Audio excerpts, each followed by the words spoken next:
tiene que ir asumiendo responsabilidades. ¿Por qué lo tenemos que liberar de eso? No, le hacemos un daño. Yo tampoco he ido a la universidad. Uy. 3%. Chicos, ¿cómo están? Bienvenidos a este podcast que es el primero. Y es muy, pero muy especial. Siempre he querido hacer esto. Hicimos una prueba hace un par de años, recuerdo, con la diferencia que nadie sabía quién era yo, nadie me conocía. Y probamos hacer esto hace un par de años con una tela verde en su oficina. Y hoy tengo como primer invitado la persona que me ha apoyado en todo desde el día cero. Creo que es el sueño de todo hijo poder hacer un podcast con su padre, invitarlo por primera vez a él, que sea especial, que sea un momento único, un momento que sé que posiblemente no se repita de la misma manera. Y hoy les tengo como primer invitado a la persona que más admiro, que más aprecio, que más amo en este mundo, y gracias a él es que hoy en día estoy aquí con ustedes. Así que con ustedes, el señor Pablo Alberto Zorrilla, mi padre. Papá, por favor, acá, para mi comunidad.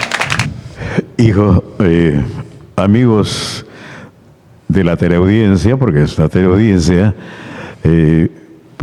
encantado de conversar con ustedes, porque con ustedes también vamos a conversar. Y sobre todo, en adelante creo yo, durante esta conversación vamos a tocar temas que tienen que ver con nuestras vidas y con la vida de todos los jóvenes y de todos los padres. Ojalá que estos momentos tengan el contenido de esa conversación, tenga algún significado para ustedes. Quizás se encuentren ustedes con algunas secuencias que tienen que ver o tocan parte de vuestra vida, porque en el fondo casi todos vivimos las mismas cosas, con diferentes matices. Así es. Mira, papá, quiero comenzar para que te conozcan un poquito más. Yo ya sé todo de ti, casi todo lo que me has contado. Y me gustaría tocar 3 puntos importantes. 1, tu niñez. 2, tu trabajo. Y 3, Pablo. Me refiero, yo creo que soy un proyecto tuyo. Así me siento yo desde muy niño, preparado para estar hoy en día donde estoy. Porque, ojo, nada de suerte, o sea, nada, creo que no es que casualidad, lo hemos conversado tú y yo muchas veces. Esto ha sido una preparación desde que tengo 2 años, creo. 2 años. 2 años. Así es. Entonces, comencemos por ti, que sepan quién es el papá de Pablo. ¿Quién es el padre de Pablo, que Pablo siempre lo menciona? ¿Y por qué su padre ha influido tanto en él y lo ha podido convertir en el hombre que es ahora? Entonces, me gustaría comenzar que nos cuentes un poquito de tu niñez, de dónde tú vienes, de dónde vengo yo, porque también es parte de mi linaje. Así que acá, que nos cuentes un poquito de ti, de tu niñez, de dónde nace, de dónde viene Alberto Zorrilla. Alberto Zorrilla es limeño de nacimiento.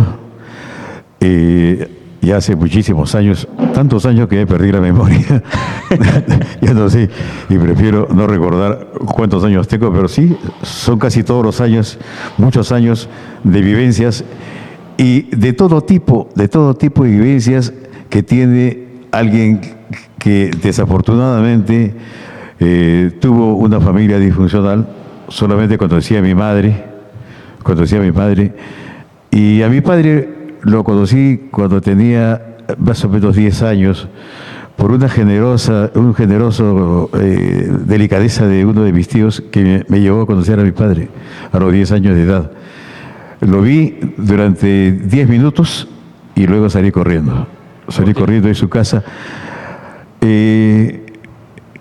Estaban tomando lonche, eran 5 de la tarde, tomaban lonche. Mi padre, su esposa, que me pareció en ese momento muy seria.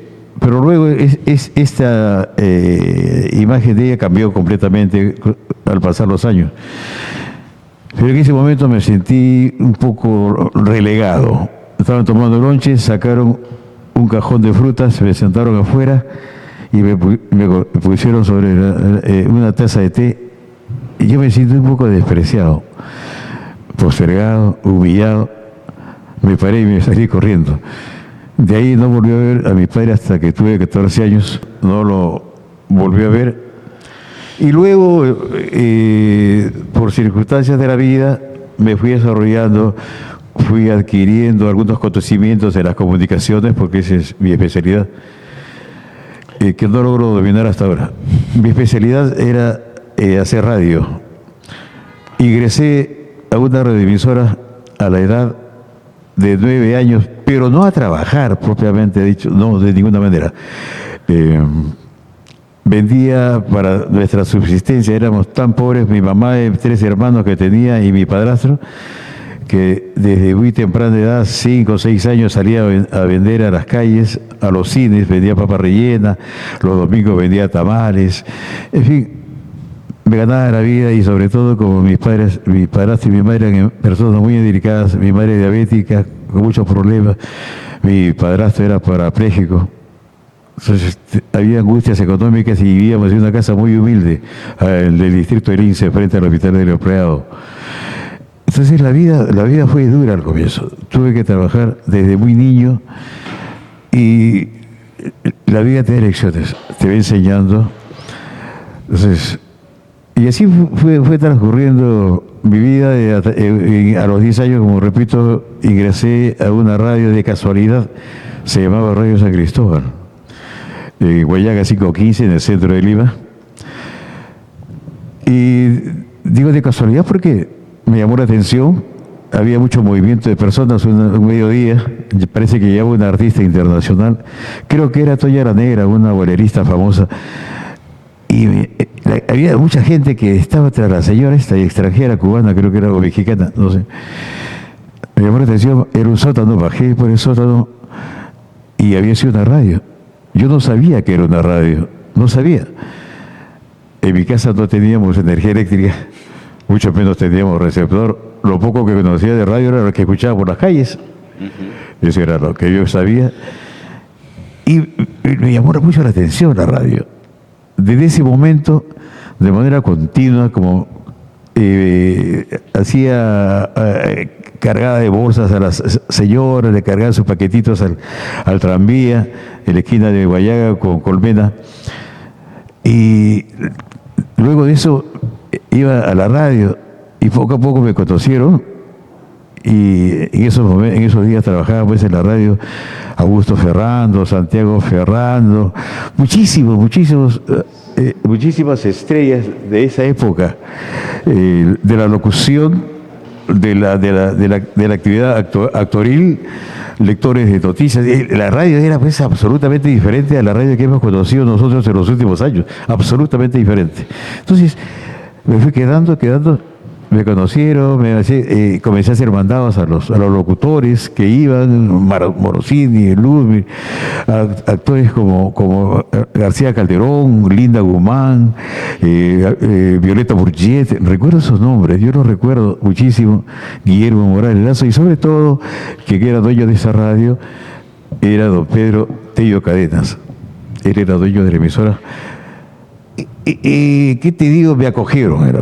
Okay. Entonces estaba propina, ¿no? Que hasta que cumplimos unos 11 o 12 años, que algunos de los locutores que se habían encariñado, se habían familiarizado conmigo, le pidieron a la gerencia que me pagara medio sueldo. Así que me pusieron medio sueldo con las tareas más humildes. ¿Medio humildes. sueldo a qué edad? ¿Tenías que 11 años? No, ya tenía, cuando me ponen medio sueldo tenía 12 años. 12 años.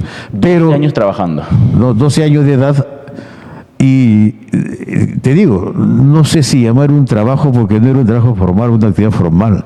Tenía algunas obligaciones. La única obligación que tenía era hacer los mandados que querían. Pero digamos de que estabas ahí por necesidad.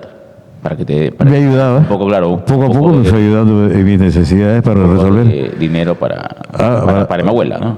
Para la casa, por supuesto. Tenía hermanos. Y mi madre casi trabajaba a duras penas, ¿no? ¿Cómo era esa, tal vez a lo mejor no sé si recuerdas tal vez, esa frustración de querer tal vez darle algo a mi abuela, a tus hermanos y no tener la posibilidad de hacerlo. ¿Cómo te sentías tú? Mira, muy mal. Era realmente doloroso ver el hambre de mis hermanos. Había ocasiones en que solamente comían pan en las mañanas, al mediodía yo llevaba papas y sancochábamos papa con ají o choclo. Era una vida terriblemente paupérrima. ¿Cómo vivían? ¿En un cuarto? En un una casa? cuartito de 4x3, era toda nuestra casa, el piso era de tierra, las paredes de adobe con calaminas, el techo también calamina, esteras. Wow. Era un callejón de un solo cañón. Domingo Cueto 369, Interior 3, en Lince. O sea, era como, son varias familias. 16 familias, ¿qué te digo? En un terreno que no tendría más de 300 metros. 16 familias. Sí, cada uno tenía un cuartito, ¿no? Y un patio de tierra también y un solo caño. Un solo caño. O sea que en la mañana cuando la gente quería salir para que se vaya a trabajar, hacían cola. Ah, por supuesto. Cada uno con lo que llamaban pues su basedica, ¿no? En esos tiempos, ¿no? Wow, mira, y ahí entonces podríamos decir de que ahí es que comienza pues Pablo Zorrilla, tú. Me refiero, ahí es que naces tú y es que comienzas a sentir esta Claro. necesidad de querer tener éxito, esta necesidad de no estar en el lugar. De no aceptar eso, porque al final era una realidad que no querías tú. Sí, pero tú no logras interpretar tu realidad a esa edad de la vida. Es muy difícil, ¿no? O sea, no hay mucho espacio para la reflexión. Quieres resolver los problemas. Mi madre quería ayudarla porque... El hambre te hace... Claro, moverte, ¿no? y mi madre enferma, pero también ella preparaba pues para vender, yo vendía varias cosas, ¿no? O sea Aparte, que, para entender, mi abuela estaba enferma, era diabética, sí.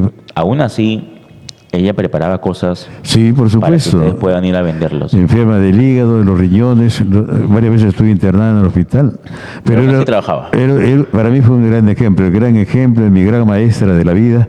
¿Cómo es, no? Yo la Mira, adoro. Yo hoy en día hablo siempre de que uno tiene que trabajar los feriados, que uno no puede dejar de avanzar cuando vas empezando. Claro. Y tienes que sacrificarte. A lo Así mejor es. estás cansado, pero ¿sabes qué? Sigo trabajando.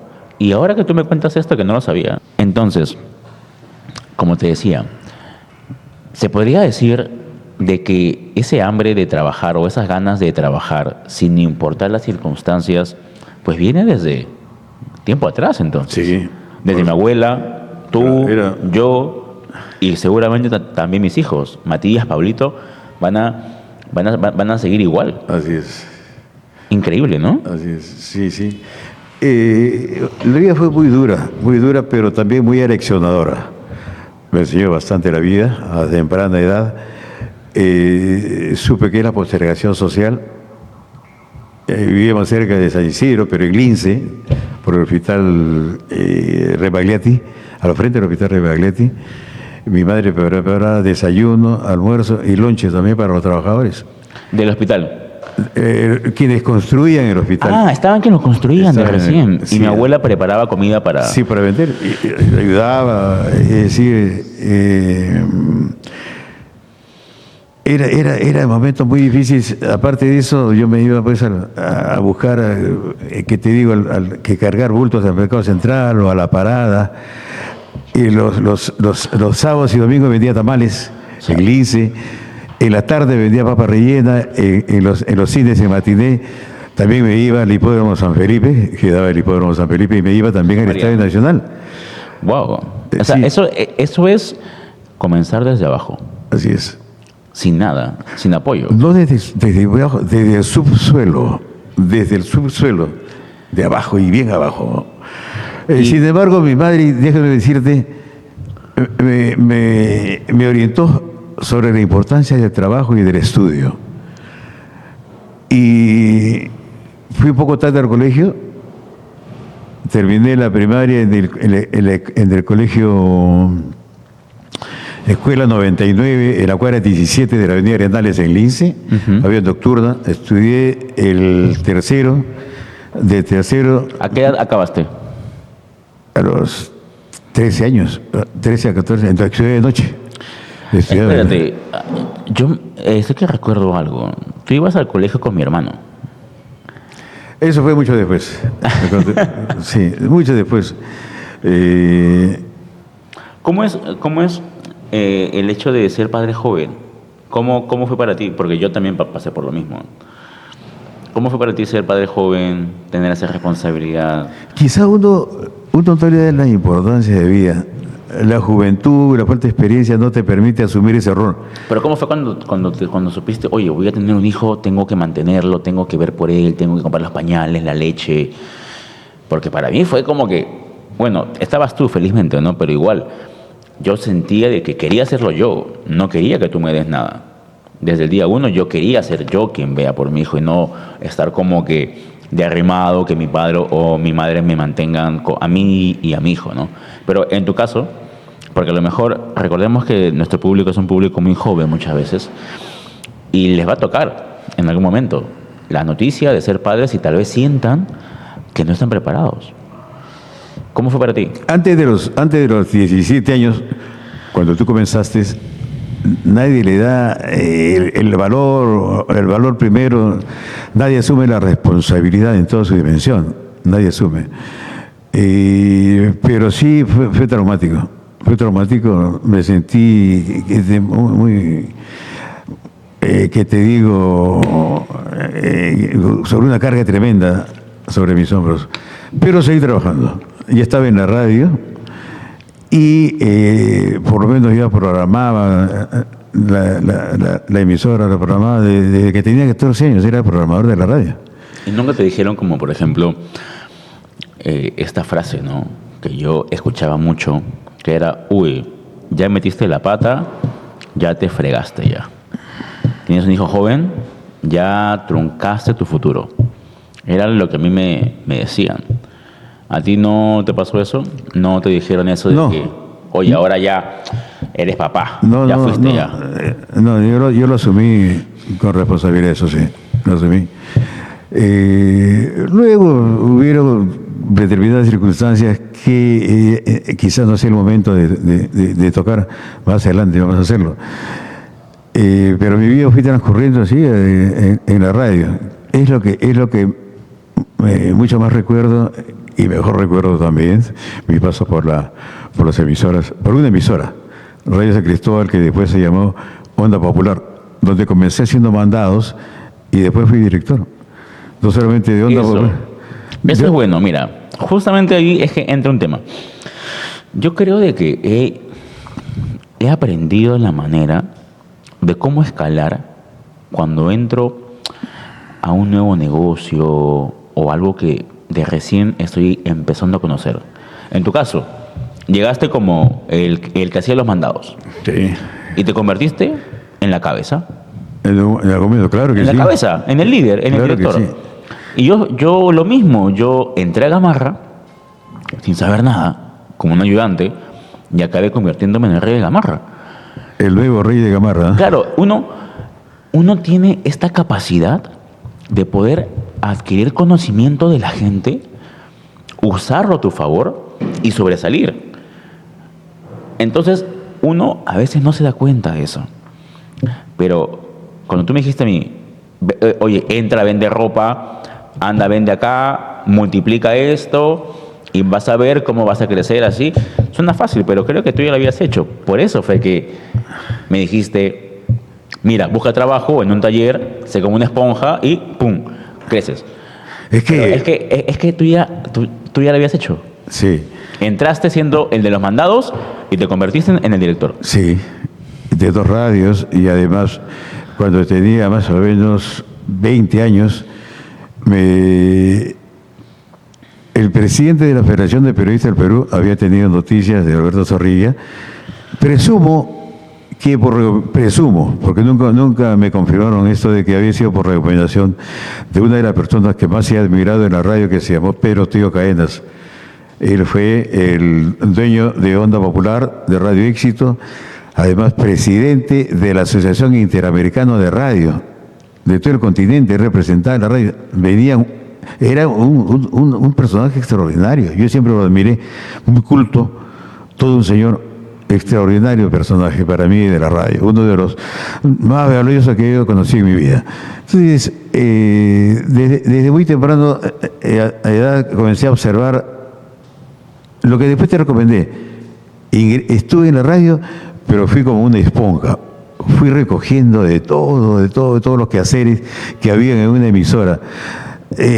Como bien un día lo cuenta Hugo Guerrero, el más internacional de todos los locutores peruanos en el mundo, Hugo Guerrero, ya lamentablemente desaparecido, él cuenta que lo mejor que le pudo ocurrir es comenzar haciendo limpieza en una emisora, porque poco a poco fue conociendo en detalle todo lo que tenía que ver con la marcha de una radioemisora. Desde abajo. Desde abajo, pero conocerlo todo. Igual me ocurrió a mí. Por supuesto, guardando la distancia, porque eres un gran locutor, ya desaparecido, Hugo Guerrero Martínez. En Argentina se desarrolló, lo llamaban el peruano parlanchín. Era todo un personaje notable, hizo historia de la radiodifusión allá en Argentina. Bueno, volviendo a Lima, sí, me preocupé por aprender. ¿Qué te digo? Nadie me dijo que aprenda. A mí me gustaba ver y aprender cómo hacían los efectos, por ejemplo, en aquellos tiempos. Todas las emisoras tenían su staff de locutores comerciales, de locutores de noticia, sus animadores musicales, tenía su elenco de radionovela. Se hacían radionovelas en la mayoría de emisoras. Y en las noches habían programas en vivo. Radio San Cristóbal, por ejemplo, tuvo un programa en vivo que se llamaba Llévese su regalo, por favor, que lo comienza haciendo Santiago Ferrando, exactamente el mismo molde que luego su hermano menor Augusto Ferrando hace en la televisión. En Panamericana, creo que fue. Evolucionó, claro, pero fue lo mismo. En aquellos tiempos, Santiago Ferrando, que también se encargaba de narrar fútbol, básquet y box, en cambio, Augusto era narrador hípico. Uh-huh. Y también hacía, pues, tenía otras actividades. Bueno, entonces, uno fue recogiendo, le hacían los mandados a los hermanos Ferrando, me enviaban con plata, por ejemplo, para la mamá, que vivía por Pueblo Libre, si no me equivoco. ¿A tú ibas y le dejabas la plata? Yo iba a la plata. O sea que eras alguien de confianza. Sí. Es importante. Desde muy temprano ya confiaron bastante en mí. Y me señalaban, ¿eh? Eso importa mucho. Porque algo que he visto yo con la gente cuando va avanzando es que es muy difícil encontrar a gente de confianza. Okay. Nunca sabes quién es quien te va a traicionar, quién te va a apuñalar por la espalda. Cuando menos te des cuenta. ¿Nunca te ha pasado a ti algún tipo así de traición en los negocios? A lo mejor algún mal socio, algún mal colaborador. ¿En tu caso? Sí, por supuesto. ¿Te han apuñalado por la espalda? Sí, en el año 1970 creo que fue, don Pedro Teo Cadenas, padre de Pedro Teo Benítez, que después asumió en la dirección de la radio, de las dos radios, me nombró director de programación de Radio Éxito. Director de programación en esos tiempos, y hasta ahora creo, era el responsable de toda la transmisión de una emisora, de las 24 horas del día. Ya. Ahora, responsable en cuanto a lo musical, en cuanto a lo informativo, en todo, la parte creativa, todo. Era la persona, un director de programa, un director de la radio. Entonces, de ahí surge, porque hasta ese momento una persona había manejado las dos radios. Entonces, cuando yo siendo tan joven, don Pedro Teo Cadenas me nombra director divide las dos radios, por un lado Éxito y por otro lado Onda Popular. La persona que dirigió Onda Popular no le gustó la cosa, entonces traman, increíble, esto es real, y traman, no voy a mencionar los nombres de los artistas, urden un plan y presentan una carta al dueño de Onda Popular, de las dos radios, a don Pedro Tello. Y en la carta dicen que Alberto Zorrilla les cobraba a ellos por difundir sus temas musicales en Radio Éxito. Lo que era absolutamente falso. Sí, incluso don Pedro nos cita a los artistas y a mí, y dice, esto que usted, esta carta que han firmado, ¿es cierto? No, señor. La persona que nos ha inducido a firmar esta carta, nos dijo a todos de que era para asustar al señor Zorrilla, que había cometido el atrevimiento de aceptar la dirección de Radio Éxito. Nos han dicho que es para asustar, señor. No es cierto, lo que dice no es cierto. Él nos dijo que solamente era para un manejo interno de él. Entonces, don Pedro Tello, que era una persona que conocía mucho de radio, yo te repito, era presidente de la Asociación Interamericana de Radio y Televisión, creyó y me hizo algunas recomendaciones, y a ellos también les llamó la atención, sobre todo a ellos, por haber firmado un documento que no era real. Entonces ahí ya hubieron muchos pleitos internos, pero al final se cumplió lo que él había señalado, de que Alberto Zorrilla iba a ser el director de las 2 emisoras. Y ya está, te convertiste Pero en director. faltaban muchos años para que eso se cumpla, ¿no? Y se cumplió.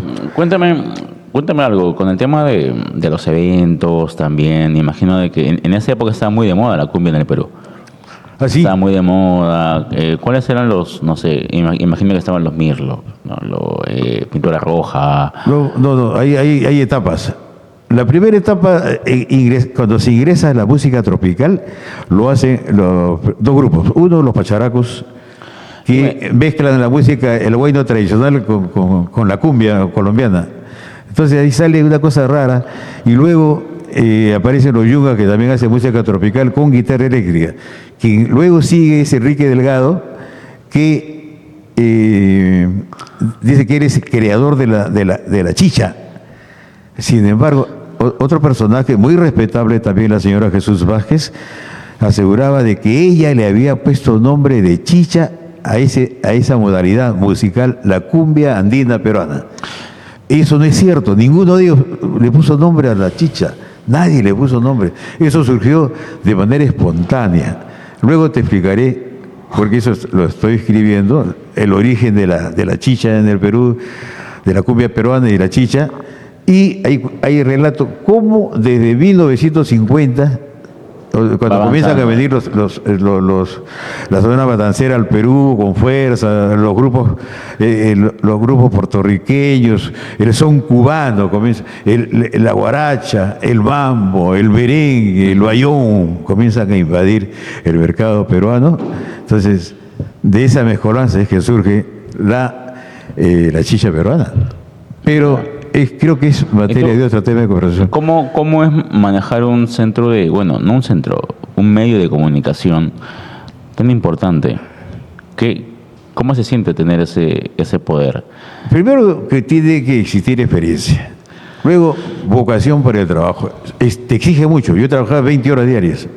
Eso Sí. es de lo que yo quiero hablar justamente. Trabajaba. 20 horas diarias Sí. trabajabas. No me interesaba almorzar a veces, y hasta ahora me quedo esa costumbre de almorzar a las 5 de la tarde, o no almorzar, qué sé yo, 6 de la tarde.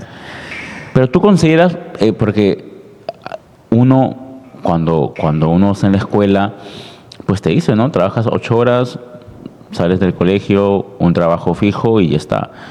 Trabajar 20 horas diarias, ¿tú consideras de que eso es, no sé, solamente para algunos? Porque cuando yo hablo de trabajar bastante, hay gente que me critica, que me dice que estoy mal, que al final no todo es trabajo, que debo disfrutar.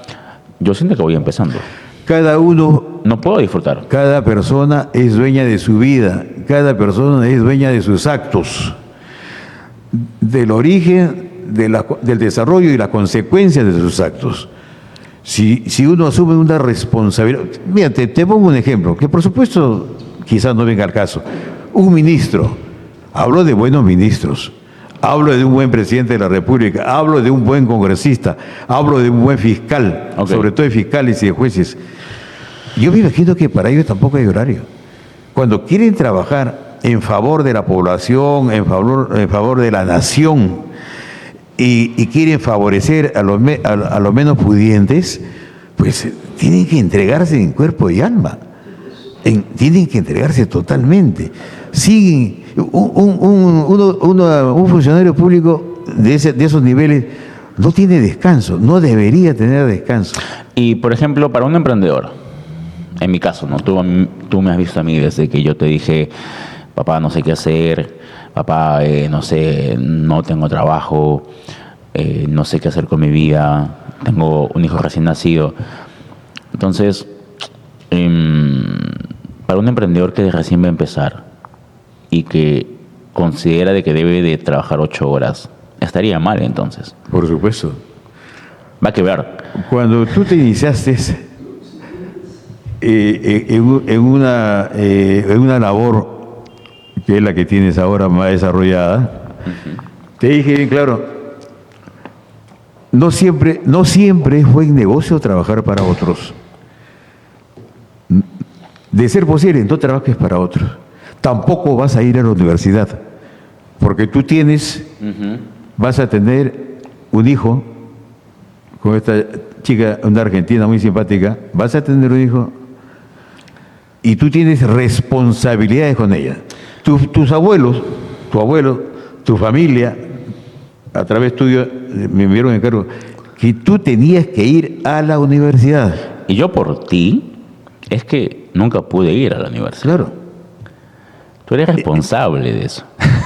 Sí, pero hay que ver en su contexto. ¿Cómo fue? No, es que fue lo mejor. Sí, yo me imagino que sí. Para mí fue lo mejor. Por supuesto, yo sabía que iba a ser lo mejor para ti. Incluso te dije, mira, hijo, yo a ti te necesitaría mucho en mi empresa. Tú serías de gran utilidad para mí en mi empresa. ¿Recuerdas? Te lo dije.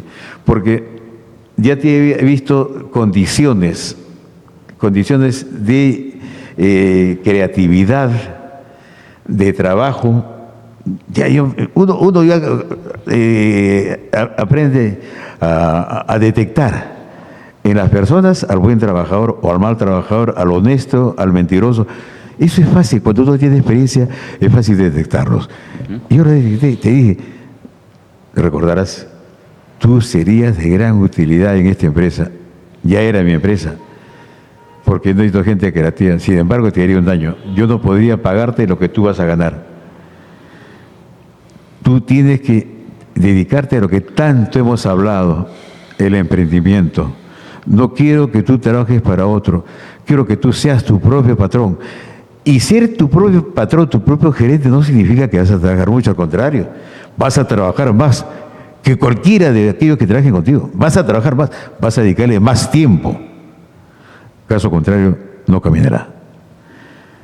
Es verdad, porque yo recuerdo también de que cuando empecé, que la gente ya sabe, ¿no? Cómo yo empecé y todo eso. Pero cuando yo comencé, hubieron muchos días en los que yo iba a verte un poco desmotivado, la verdad. Tú lo sabías, tú te dabas cuenta y mi respuesta era, papá, es que no vendo y no sé qué hacer. Y tú me decías, ¿a cuántas tiendas has ido? Yo te decía, no sé, como a 10. Y me decías, anda a 100, anda a 200 tiendas. ¿Recuerdas? Siempre fuiste muy duro conmigo. Sí, pero previamente a eso, cuando llegaste de Argentina, con esta chica argentina que ya tenía su bebé, Pablito, te dije, mira hijo, con esa traza que tienes tú vas a venderle a nadie. Nadie te va a comprar ni te va a abrir las puertas. No puedes estar tú con los pelos parados. No puedes estar con el pantalón roto. A la moda, ¿no? Con el pantalón sin rodillas y rodilleras. No puedes tú presentarte con esa traza. Tú tienes que ser formal, un joven formal. Los jóvenes no necesitan de aditivos. No necesitan transformarse. No tienen que moldear su figura. No, pasa con su juventud. Ya esa es su carta de presentación. Tú tienes 17 años. Esa es tu carta de presentación. Ve, y cuando toques la puerta de una tienda, no busques a la chica más simpática. Busca a la más fea. A la más feíta, ¿no? Escúchame, papá, es que eso me hace reír bastante. ¿Por qué? También porque tiene su otra parte. Es que cuando tú vas con la más feíta, es que la linda se ofende. Porque no la miras a ella.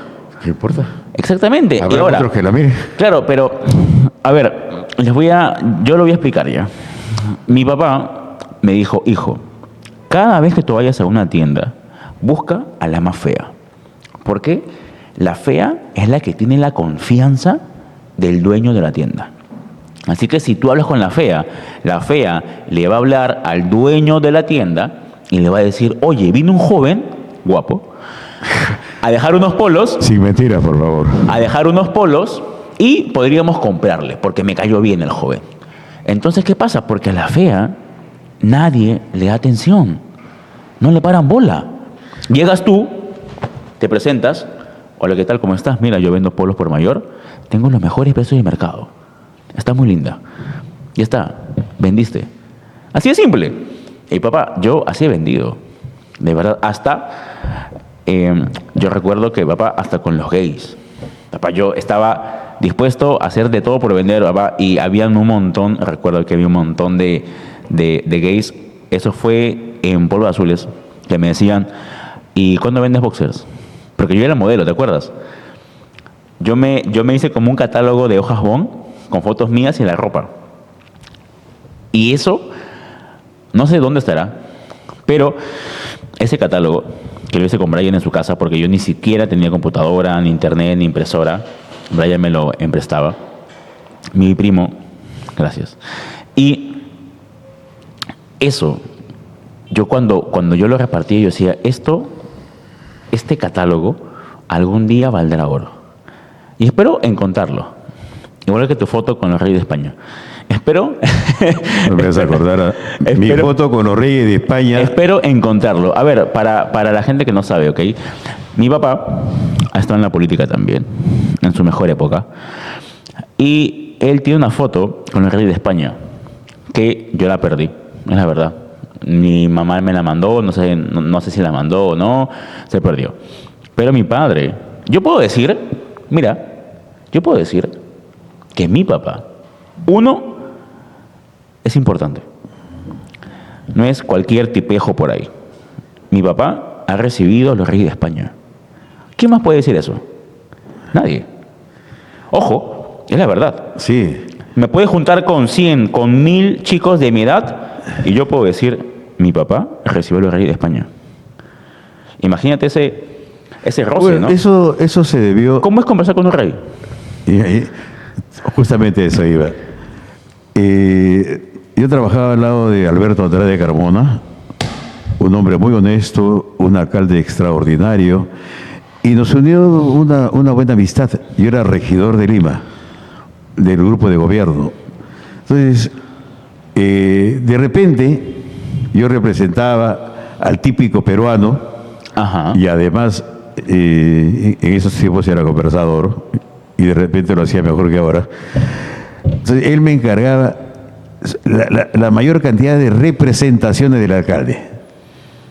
Y había que ser padrino. Alberto Andrade era padrino de una promoción de abogados, médicos, ingenieros en las universidades, y a mí me encargaba su representación como padrino. Y luego, por supuesto que tenía que brindar mi pequeño discurso, ¿no? Daba mi discurso y no lo dejaba mal, nunca lo dejé mal. Papá, eres bueno. No, bueno, está bien que sea mi hijo, pues no es para tanto. Entonces, yo presumo que represento al típico peruano, pues, ¿no? Soy cholo, moreno, pero además este cholo y moreno, yo tengo de sambo también, mi padre era zambado, me desenvolvía bien en la conversación, en las explicaciones, le daba un montón de detalles a los reyes. Otras personas se cohibían ante los reyes. Yo un día también te dije eso. Tú puedes estar frente a un funcionario público del más alto nivel. En el fondo, tú y él son iguales. Papá, y eso me ha servido. He estado con gente, papá, famosa, gente millonaria, y nunca me he intimidado. Claro. Ni con gente así, ni con mujeres. Nunca me he intimidado, papá. Jamás. Y creo que eso lo aprendí de ti. Y luego también, por supuesto, es que yo te lo contaba. Y ese era el propósito también. Pero cuéntame, ¿qué es hablar con un rey, papá? O sea, ¿cómo? ¿Nunca sentiste nervios? Nada. No, en lo absoluto. También te he mostrado foto con Fernando Perón de Terry, dialogando con él. Presidente del Perú, para los que no saben. Presidente del Perú, un gran presidente en 2 oportunidades. Ahora, me gustaría, porque este es un podcast, papá, muy, muy abierto. Aquí la idea es aportar valor a los jóvenes, a la gente que nos está escuchando, que nos está viendo. Porque también es importante hablar de lo siguiente. Porque al hablar de que pues tú estabas en la política y eso dirás, no, sí, entonces Pablo ya tenía todo, Pablo ya... hay gente que pone en TikTok que tú vendías tela en Gamarra, que tú eres dueño de galerías en Gamarra. Hay gente que lo afirma, pero tengo mis fieles seguidores que comentan y ponen, no, eso es mentira. Su papá no era de Gamarra, él comenzó con 300 soles en Gamarra solo. Su papá le dijo que venda ropa. Ahora, para comenzar, para que la gente entienda, porque luego se van a confundir, ¿no? Entonces, claro, tú estabas en un buen momento de tu vida. ¿Y qué consejo tú podrías tomar o rescatar de ese pico que tuviste en lo más alto? Tuviste negocios, pollerías, que hacías eventos, me contaste, con grupos muy famosos de el Grupo música. Celeste, Chacalón, Los Destellos, Claro, los que no te Virgos, cobraban, los creo, Secos. ¿no? O sea, claro. que era... Sí, eventos, hacíamos eventos. Y te iba muy bien. Sí, no me puedo quejar, no me puedo quejar. Una vez tú me dijiste una frase y yo la recordé, mira. Tú me dijiste que cada fin de semana podías comprarte un auto. Sí, sí, había oportunidades en que iba muy bien la fiesta, ¿no? Y los bailes que organizábamos con Víctor Casabamán, sobre todo. Víctor Casabamán Bendezú era director del Grupo Celeste y cuando yo trabajaba Chacalón, gran amigo mío. O sea, mi papá era amigo de Chacalón. Sí, incluso en una ocasión él grababa para disco Marcahuasi.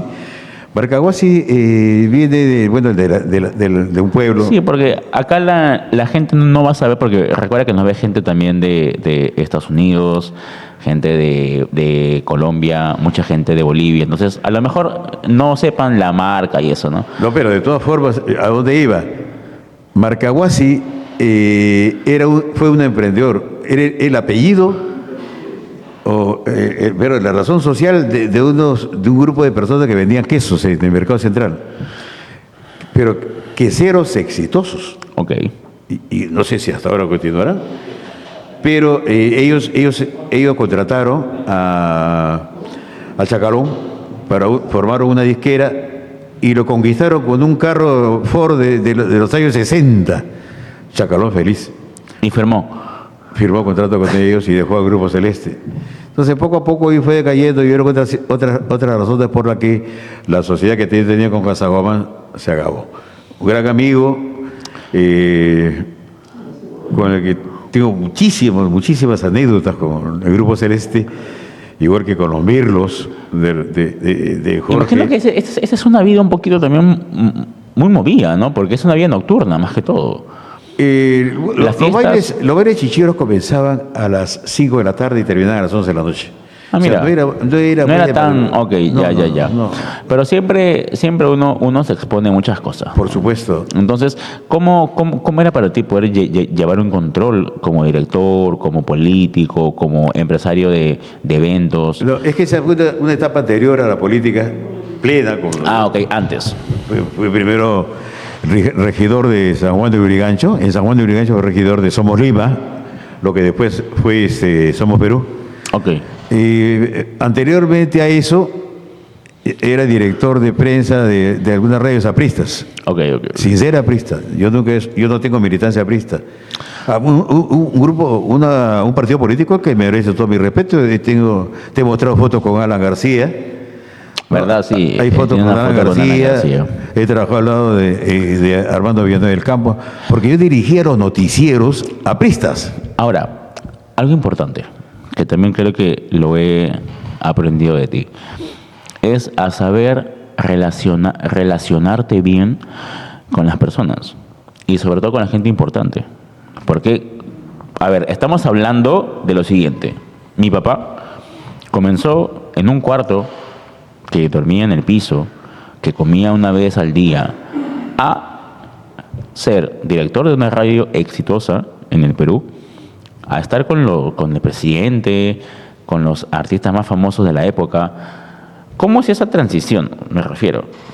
Es cómo poder pasar de esto, porque imagino que no todos los que estaban contigo en esa quinta tuvieron ese éxito. Creo que ninguno, nada más tú, seguramente. Algunos de ellos tuvieron un final muy triste. Claro, entonces, Algunos de ellos. pero ¿cómo una persona puede pasar de algo tan bajo a estar con el presidente del Perú? ¿Qué ¿Cómo te uno digo? hace? O sea, porque ellos dirán, ok, pero quiero saber cómo hizo, ¿no? Es un proceso. ¿Cuál es el truco? Es un proceso. Es un proceso. Obvio. Como tú lo has visto, un proceso. Se va evolucionando.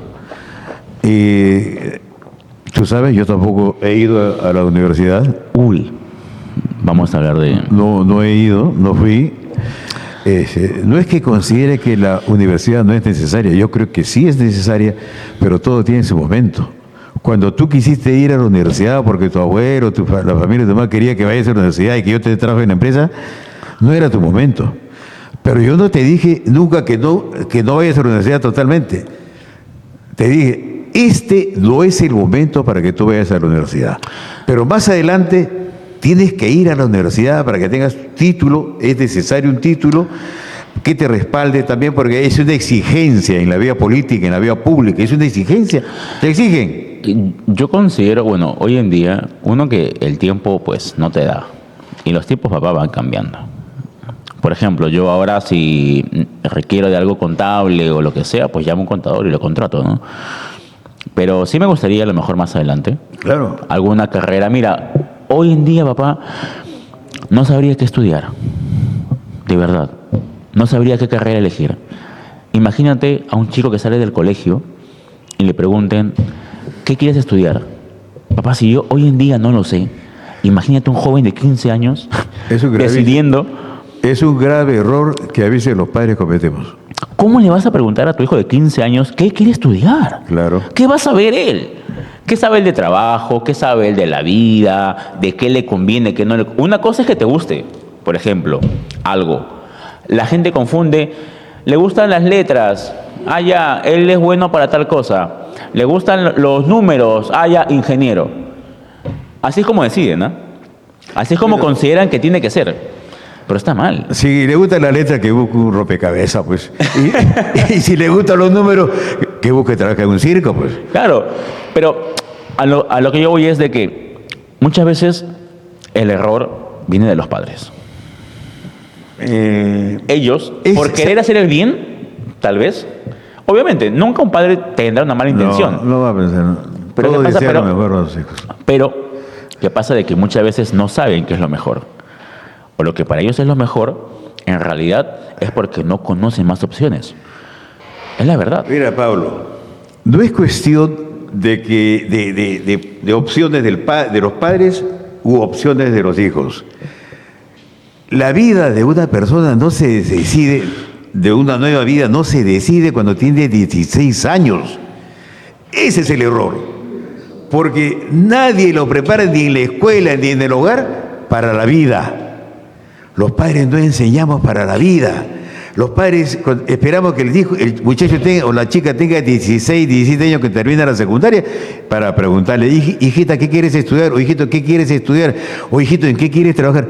Un chico a los 17 años ya debe tener algo definido. Los padres tienen que haberlo inducido hacia eso. Desde pequeños. Claro. ¿A ti no te salió el afán por el trabajo cuando tenías 10 años?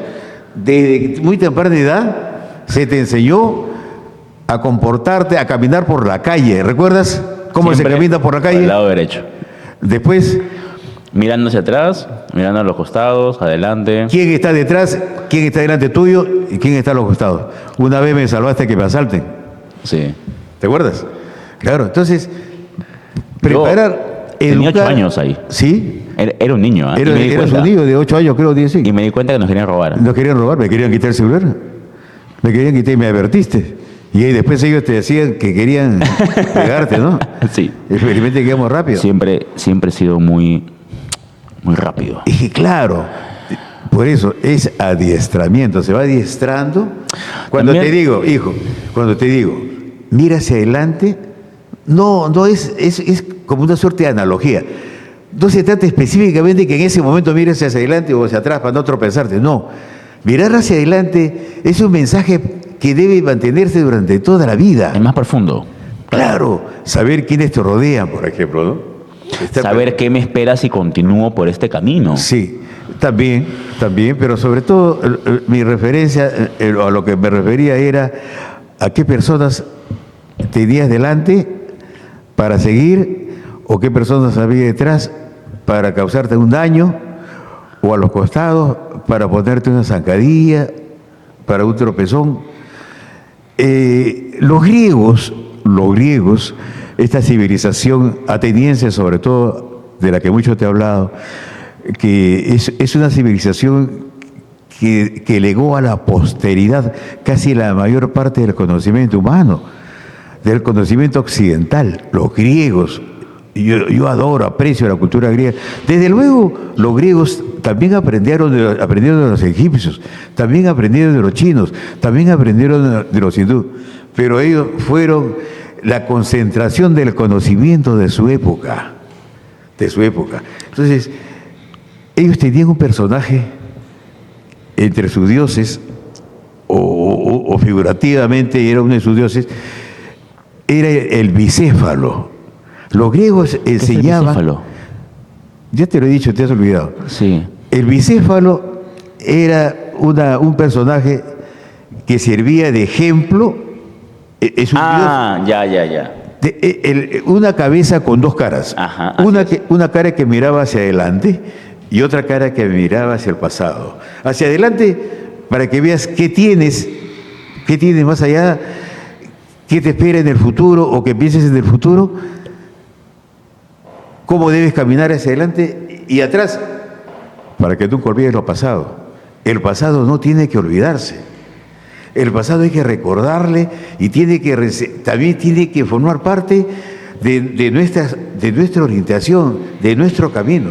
Caminar hacia adelante, pero sin dejar de mirar el pasado. Cuáles son las vivencias, qué cosas nos han enriquecido, qué personas nos han enriquecido. Es importante que miremos hacia atrás también. No como los espartanos. Los espartanos era un país, un grupo guerrero, un pueblo guerrero. Por eso yo no acepto que me llamen espartano. En alguna emisora he escuchado que llaman espartano. Yo reniego. A mí no me vas a llamar espartano. ¿Pero por qué no quieres, señor, que le llamen espartano? Te voy a explicar por qué. Los espartanos eran un país guerrero, un pueblo guerrero. 1 o 2 años salían, abandonaban a su mujer, su casa, su hacienda, su tierra y se iban en guerra. Demoraban 2 o 3 años en la guerra. En aquellos tiempos, pues, era muy difícil movilizarse. Entonces había que establecerse campamentos larguísimos o conquistar pueblos y de ahí tener alimentación, agua, mujer. Los espartanos iban a otros pueblos, mataban a los hombres y se quedaban con las mujeres de Mataban ellos. sobre todo a los hombres, ¿no? Y se quedaban con las mujeres de Se ellos. quedaban con las mujeres. Pero cuando regresaban a su tierra, a Esparta, se encontraban con que la mujer ya tenía 2 hijos más. Entonces, ahí los atenienses, que eran lo más cultos, se burlaban por los espartanos. Y por aquellos tiempos, no sé si hasta ahora existirá este pajarillo, había un pajarillo que tenía 2 cuernos. El pajarito tenía 2 cuernos. Y la costumbre de poner los huevos en otro nido. Ese pajarillo no ponía los huevos en su nido, los huevos los colocaba en nido ajeno. Por eso que a los espartanos le decían cornudos, porque otro pajarillo colocaba. Mira. Ya, ese era, por eso que no aceptes tampoco que te digan espartano, por favor. Pero yo tengo un grupo que se llama Esparta. Pero a ver, es que a ver. El pueblo guerrero. No, mira, pero viéndolo por el lado, más que todo porque por el lado guerrero de dureza. Yo considero de que es importante aprender lo bueno de cada cosa. Pero a lo que tú ibas, que era de que ha habido una preparación y que tú consideras que debería de haber una preparación ¿Ah, sí? desde desde muy niños. Porque, ¿qué cosas crees tú que le has enseñado a Pablo? Porque Pablo es diferente, es la verdad. Hoy en día cada vez tú y yo nos vamos dando cuenta de que van saliendo a flote cosas que yo tenía guardadas, que no sabía. Por ejemplo, esta facilidad de poder hablar, el tono de la voz, la capacidad de poder conectar con las personas, Claro. de poder hacer que la gente me entienda, que la gente me quiera. Entonces, ha habido algo detrás. ¿Qué cosas crees tú que han sido esas cosas que hacen que Pablo sea diferente? Educar. Pero desde niño, por ejemplo. Educar desde niño. A un niño, ¿qué le puedes enseñar? ¿Cómo que? No. O sea, ¿pero qué? O sea, de tu parte quiero saber para que la gente pueda saber y también lo apliquen con sus hijos. Educar significa enseñar a vivir, enseñar a transitar por la vida. Educar viene de dos términos griegos. Educare. Que es Educación, caminar. de viene Ajá. educación, educando, qué sé yo, todo lo que tiene que ver con la educación. Educar, enseñar. Y care. Y care, que significa Caminar, camino. claro. Tú lo sabes, te he dicho un montón de Sí. veces. Te educan para la vida, pero además para caminar por la vida, a caminar, a conducirte. Y la vida es un camino de aprendizaje, sobre todo. ¿Y como qué cosas tú me has enseñado de niño? ¿O me ¿En enseñabas de niño? educación? O sea, por ejemplo, no sé, para la vida, ¿no? Sí. Tenía que ser autónomo. Me preocupaba por tu autonomía. Si íbamos a tomar un lonche, por ejemplo, o un almuerzo, lo que sea, y necesitabas servilletas. Papá, no hay servilletas. Yo te voy a dar la servilleta.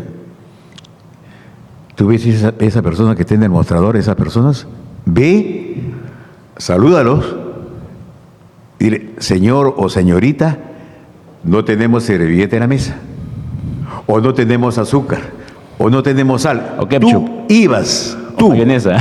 ibas.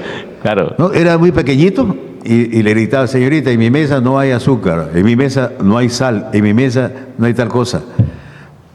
¿O podrían traerme la cuenta para pagarle? Tú eras el gestor de ese tipo de reclamo, cuando había reclamo o pedido de alguna naturaleza, ¿no? Y por supuesto que en el camino a veces rompía jarrones, rompía... Sí, yo era muy inquieto. Una de las cosas que tenías que tomar tu café, tu té, tu leche, y tenías que tomarla solo. Y eras apenas un pequeñito, pues, que para estar en la mesa tenías que pararte sobre una silla. Tú tenías que subir sobre la silla, tenías que pararte en la silla y tomar sin ayuda. O sea, tú hacías que yo haga todo eso solo. Sí.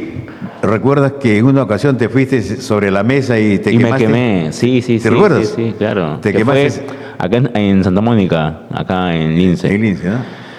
Te caíste, las personas que están ahí te llevaron adentro, te colocaron, mamá. Un saludo para las señoras allá que todavía aún me recuerdan, ¿no? Ah, sí, Me recuerda. seguramente. Claro. Y así es. Entonces, lo más importante es, ¿qué te digo? Ir educando. De manera que cuando el muchacho ya tenga pues 14 o 15 años, ya sepa Pero desenvolverse en el eso mundo. también hace que uno sea como que más fuerte, ¿no? ¿Tú qué opinas? Un poco más independiente, te hace Ser tú mismo. no depender o no necesitar de alguien, Claro. en cierta manera. Sí. Y hablando de fuerza, se me vino un pensamiento ahora que tocamos este tema, ¿no? Que fue cuando muere mi abuela. Recuerdo que fue un momento que nos marcó a ambos, Sí. porque ella era como mi mamá. Y cuando ella falleció, recuerdo que tú fuiste a verme. Estuviste conmigo ahí esos días que la estuvieron velando hasta el entierro, El del entierro, pues. ¿verdad? Pero claro. Y Yo recuerdo un pasaje que a mí realmente me llamó la atención. Tú eras muy pequeñito, tenías 3 años, creo, 4 años. no, papá, yo tenía 5, creo. Ya 5, ya. Bueno, pero eras muy 5 pequeñito. 6 por ahí, 5 6. Ya, eras muy pequeñito.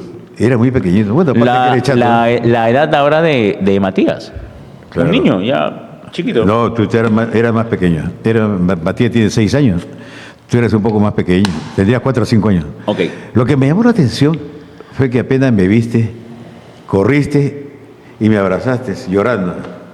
Y me dijiste, papá, ¿por qué a mí? Papá, ¿por qué a mí me tiene que tocar? Papá, ¿por qué a mí? Me repetía, ¿por qué a mí?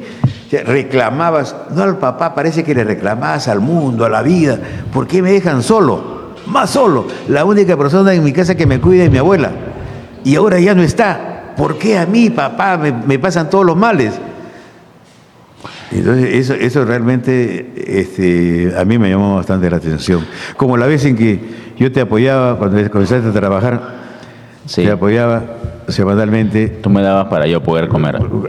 Para mi hijo, para los tu alimento, pañales, pero además le compraba una cosa para Pablito, para mi hijo. Pablito y tu casa, ¿no? Hasta que un día tú me dijiste, no pasó mucho tiempo, y cuando ya comenzaste a vender tus 300 soles, creo, me dijiste, yo te iba a dar, y me dice, papá, ya no, ahora yo gano mi plata. A mí la verdad que me alegró, no porque me ahorrase pues 50, 100 soles, no, por eso, que era lo que semanalmente daba, tampoco te daba más. Entonces, a mí, ¿qué te digo? Me dio esa satisfacción. Qué bueno que él ya sea más independiente, que vaya asumiendo su responsabilidad de hombre, porque en esos tiempos hay muchos, yo no creo que por mala fe, lo hacen de muy buena fe, pero ya demasiada buena fe al extremo que ya confunden al joven, lo alejan de sus obligaciones. Hay muchos jóvenes que viven al lado de los padres hasta con sus esposas, sus hijos.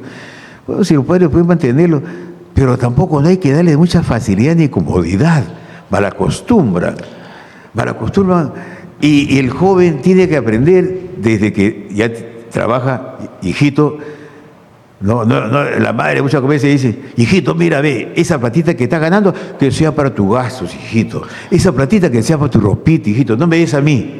Oye, es un error. El muchacho, en cuanto trabaje, tiene que asumir su responsabilidad. ¿Cuánto cuesta el agua? ¿Cuánto cuesta la luz? ¿Cuánto cuestan los alimentos? Tiene que ir asumiendo responsabilidades. ¿Por qué lo tenemos que liberar de eso? No, le hacemos un daño. Y la gente cree que lo hacen por su bien. Es un error gravísimo. O algo Yo también no digo que- que lo hagan por maldad tampoco. No, obviamente. Lo hacen de buena fe, pero equivocadamente. Al final acaban haciéndole un daño a los hijos. Y ¿sabes qué? Esto me recuerda al hecho de que muchas veces no quieren que trabajen muy jóvenes porque dicen, no, porque ahora comienza a haber plata y luego le va a gustar la plata y ya no va a querer estudiar. No, pues, si tú le pones responsabilidades, que asuma, va a tener más cuidado con el gasto de plata. Obvio. Es lógico, ¿no? Pero Va a hay tener más gente cuidado. que no quieren que trabajen jóvenes porque dicen que si ven plata, después ya no quieren estudiar. Malo, Es mentira.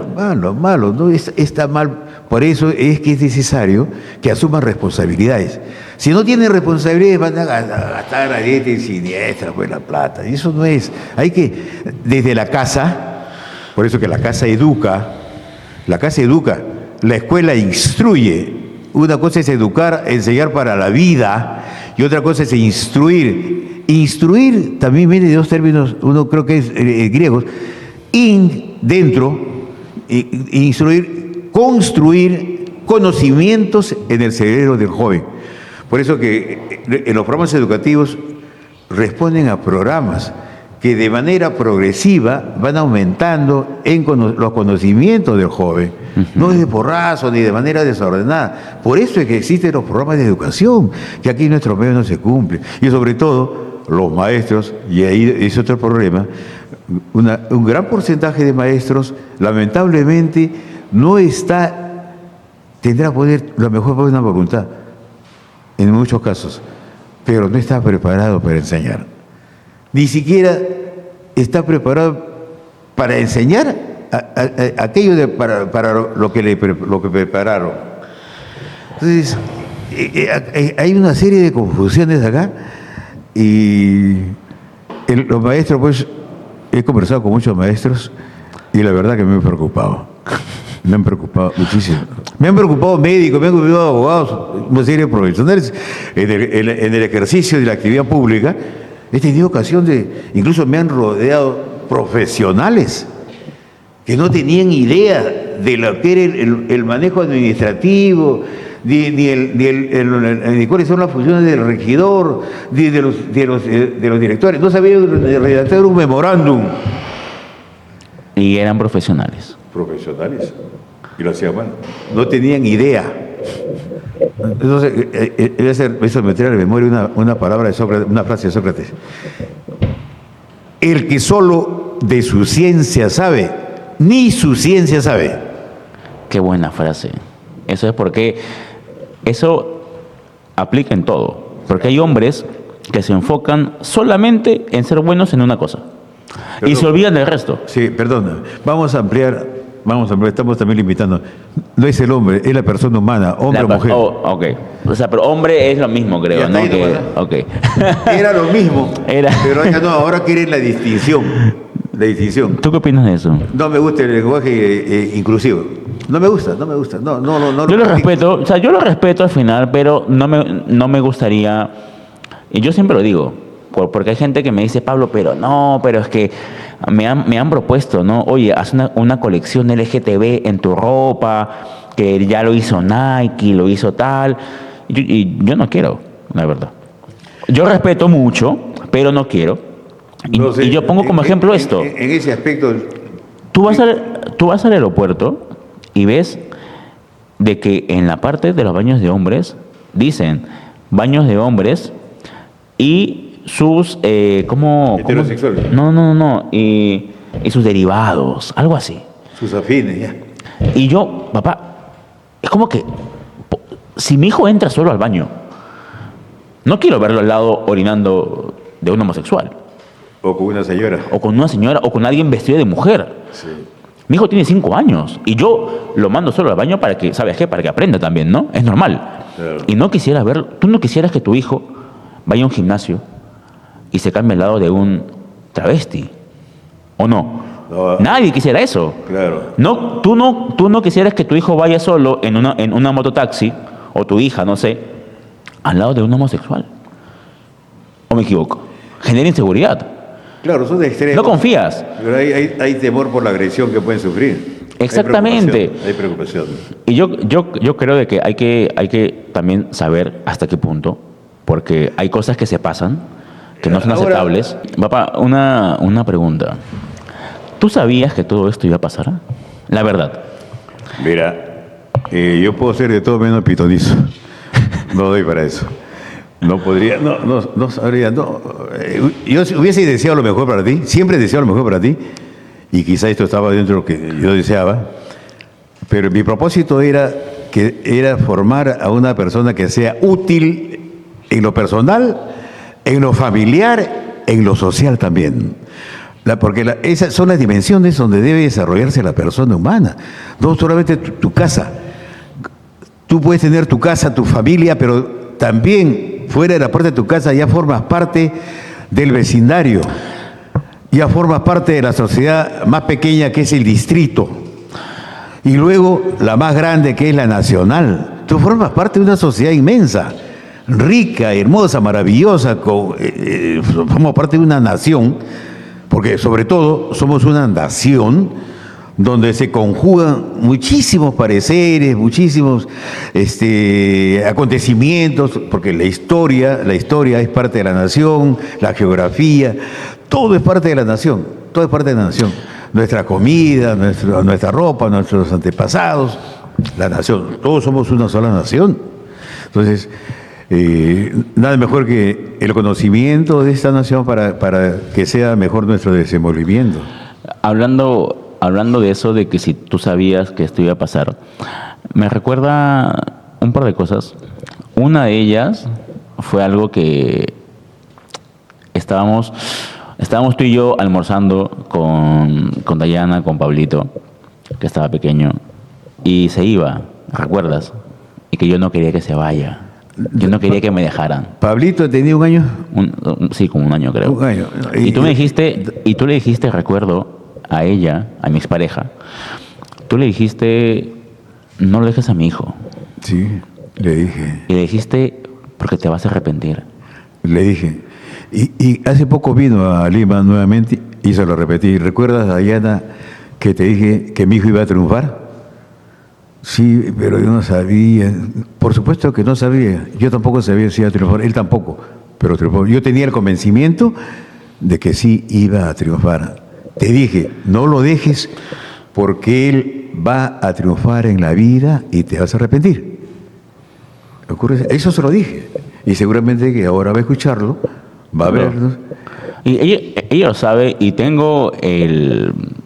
Hay un gran respeto ahora y ella le habla muy bien a Pablito. Pablito me admira muchísimo y ella es consciente de que, uno, he sido criado por un hombre como tú y que, papá, yo soy muy terco. Lo que yo quiero, lo logro. Tú lo sabes. Y también, hablando del pasado y eso, cuando yo estaba pasando por esa transición de emprender, de crear mi marca de ropa, algo que tú me mencionaste, y yo lo digo siempre, es que tú confiaste en que yo podía hacerlo. Claro. Tú confiaste en que yo iba a ser capaz de posicionarme y tú me dijiste algo hace años. Me dijiste, Gamarra no tiene una cara. ¿Te acuerdas? ¿Cómo? Gamarra no tiene una cara. No hay un referente de Gamarra. Ajá. ¿Te acuerdas? Sí. Papá, tú me lo dijiste en tu oficina, en la que estaba en Reizo. Julio Cetillo. Ajá. Ya. Papá, y ahí yo no estaba empezando ni siquiera. Y tú ya pensabas en que yo sea la cara de un emporio, del emporio comercial más grande de Sudamérica. El rostro de la nueva generación de Gamarra. Papá, eso es algo que a mí Sí, te lo dije. me vuela la cabeza. Te lo juro. Porque hay muchas cosas que yo digo, oye, mi papá me dijo, júntate con los ambulantes, sé la voz que pueda transmitir para que el pueblo de abajo pueda ser escuchado, ¿te acuerdas? Sí. Y hoy en día yo soy el que pasó de ser ambulante a empresario, al rey de Gamarra.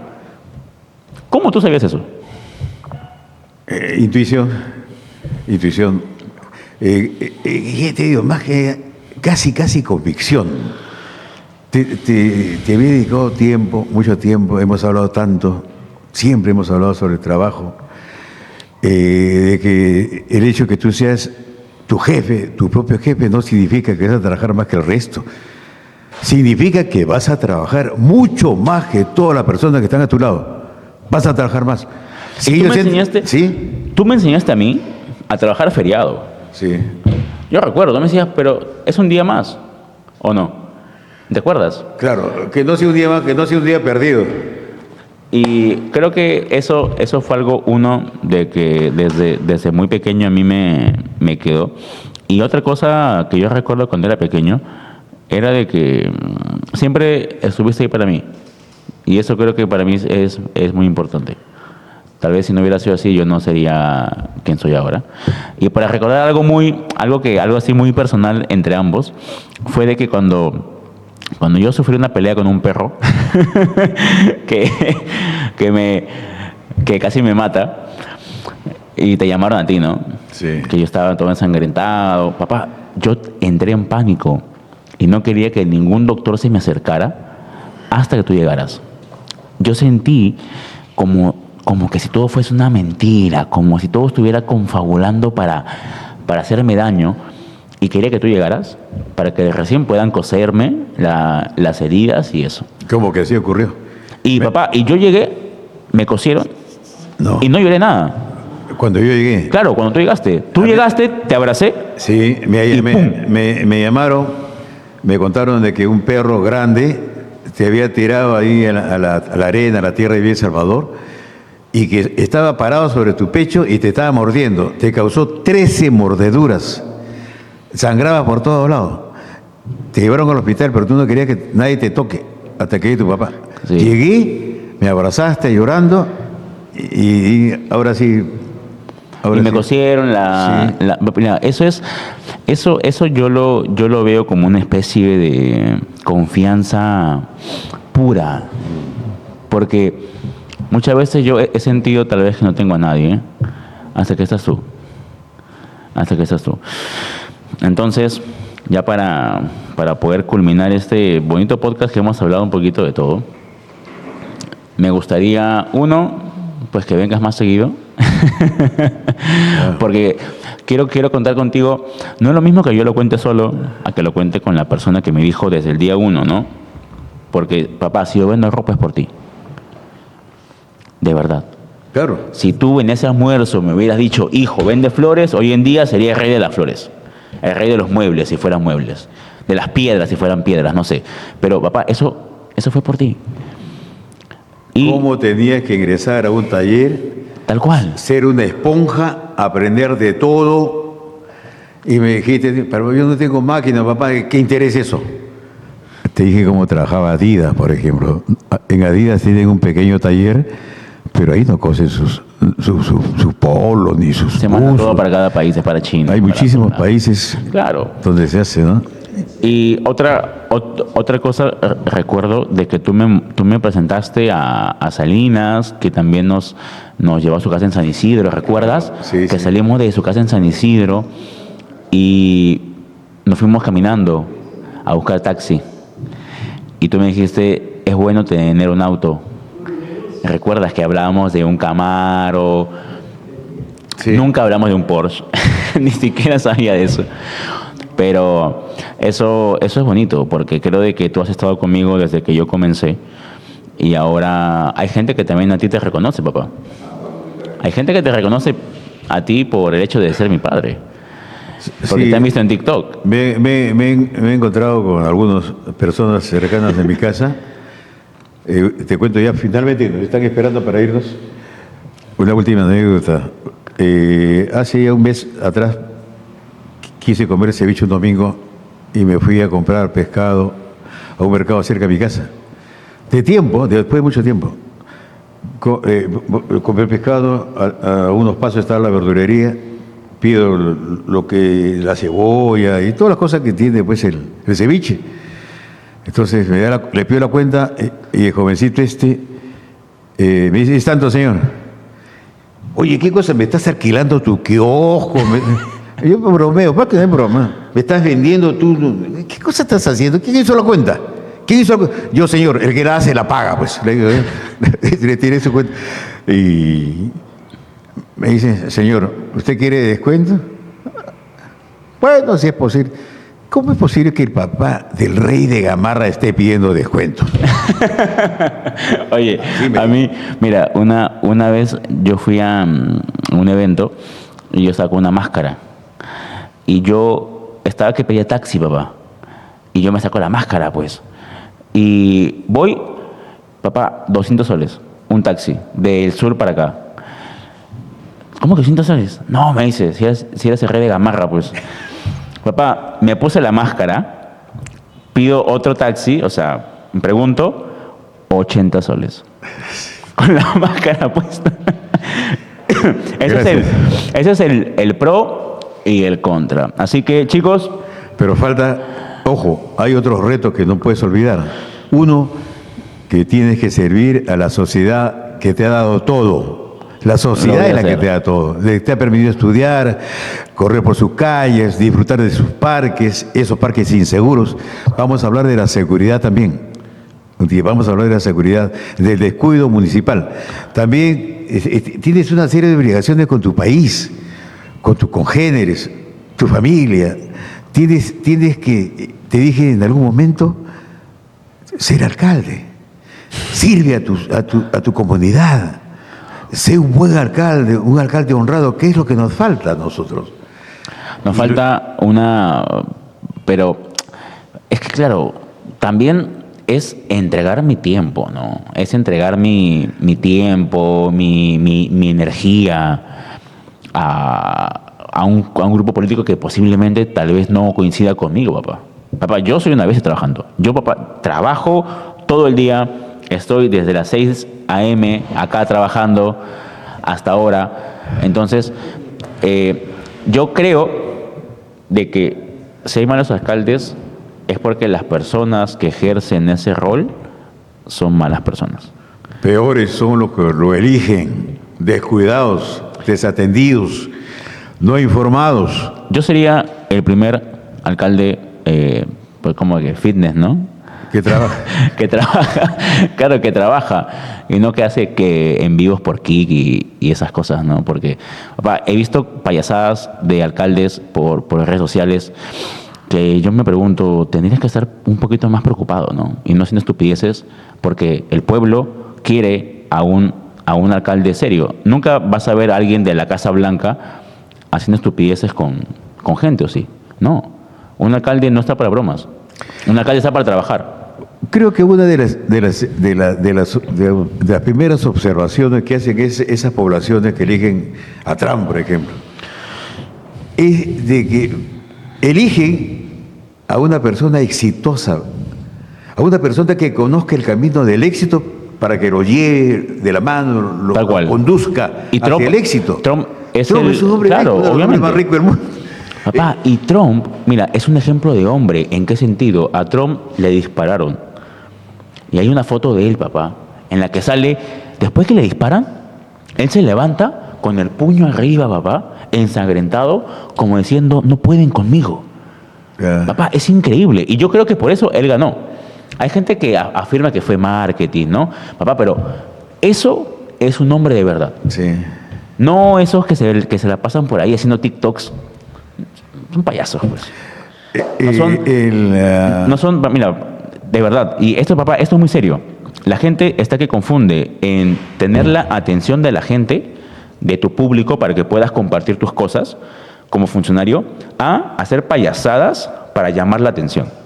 Entonces, bueno, papá, fue un gusto, como siempre. Te agradezco. Esta es una conversación muy amena, me gustó bastante, y ya depende de los chicos. de edición. No, depende del público si quieren otra. Ellos van a comentar. Y te voy a crear tu Instagram y tu TikTok para que todos te puedan seguir y puedas poder compartir tus ideas, papá. Lo que sea que tú quieras pensar un día, a lo mejor quieres hablar de filosofía, de la historia del mundo, de literatura, por ahí tú lo pones y vas a ver cómo la gente te va a buscar, te va a seguir y te va a comentar. ¿Ok, Bueno. chicos?